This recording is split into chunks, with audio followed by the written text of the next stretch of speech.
What advice would you give someone who's starting out in a credit card game?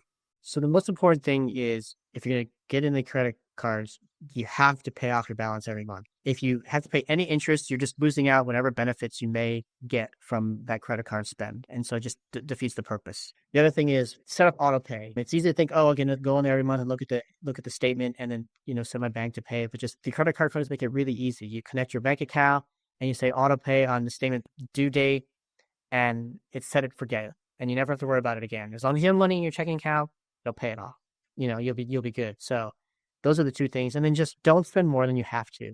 I mean, this is not you can float it, but don't get into I need to spend $5,000 in 3 months. I don't know if I could do that. Well, I'll just go buy a bunch of stuff that I may or may not need. Don't do that.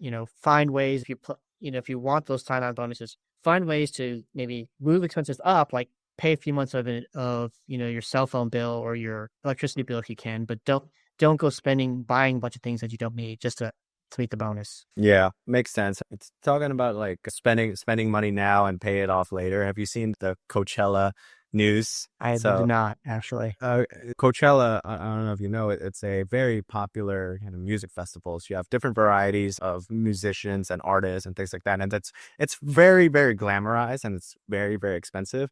The ticket itself, just for I don't know how many days, but I was looking at it, but it's like a few days and $600 just to get it. And that doesn't include the absurd fees that they give you to spend money on drinks and food. And what's crazy is that I think was it 60 or 80%, so don't quote me on this, people that goes to Coachella finance their tickets. What's also insane is Yeah. that furthermore to make it even worse is that they're not using like Klarna or one of those buy now pay later platform. They actually have like Coachella have their own platforms, and you have to pay additional Wow. fees if you want to pay later, and they incur all the interest from that. So there's no other like overhead fees from other third party. And I don't know, it's insane. Like, and it's all over social media, but I saw in the news and I was like, wow, people are financing like $600 just for a small experience, just so you could get that.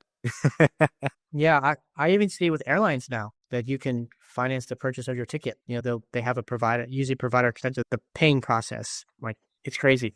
Yeah, yeah. What advice would you give to someone who just starting out the financial independence journey? I think the most important thing is, well, some of the important things are to understand what you spend your money on and make sure you're invested in the market because they say time in the market is more important than timing the market.